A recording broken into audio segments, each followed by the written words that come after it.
Stein, that we are being recorded.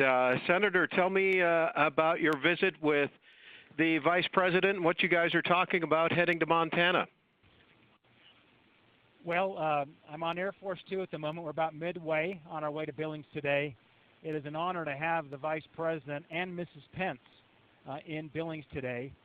The Vice President's going to hear firsthand from leaders in law enforcement, from leaders from our tribes in Montana, as well as from leaders that are involved with treatment to help Montana's battling meth addiction.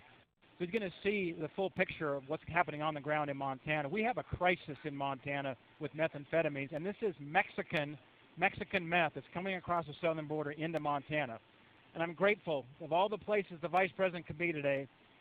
He's coming to Montana to spend time with Montanans to hear firsthand what's going on. So, Senator, he'll get a chance to hear about what's going on. Do you think he'll then take that information and then what steps next can be taken from a federal and especially the executive office standpoint?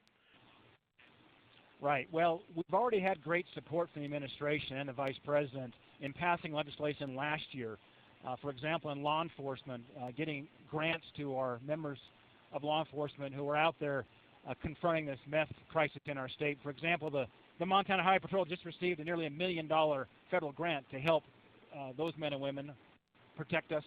On the treatment side, we've moved some legislation forward that allows moms who are dealing with meth issues to also get treatment with their children. We find that the best way to help a mom dealing with addiction issues is to make sure her children can be with her under supervision. It gives the mom hope to get better. And we changed a lot of that effect and have the support from President Trump and Vice President Pence.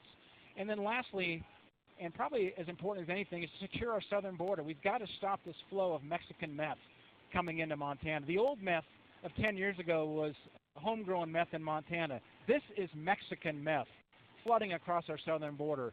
We are a northern border state with a southern border crisis, and that crisis is methamphetamine. This is the Vice President's third visit to Montana and to Billings. Have you talked to him at all about coming out to this area, and what is it that he and Karen like about Montana? Well, we had a nice long chat with the Vice President on the plane this morning as we've been traveling, and Vice President Pence was very clear. His second favorite state in the country is Montana. Of course, he's an Indiana boy, governor of Indiana. But Mike and Karen love Montana. They love the people. They love the landscapes. In fact, they'll be going down to Yellowstone Park tomorrow for some additional meetings as well as a chance to see the park. They have some friends there in Billings that go back to childhood. So Montana is a very special place for the Vice President and Mrs. Pence, and it's just an honor to be able to host them and to have them spend a day with us in Billings. Okay, thank you, Senator Daines. We will see you in an hour. Okay. Thanks, John. Okay, thank you. Bye. Bye-bye.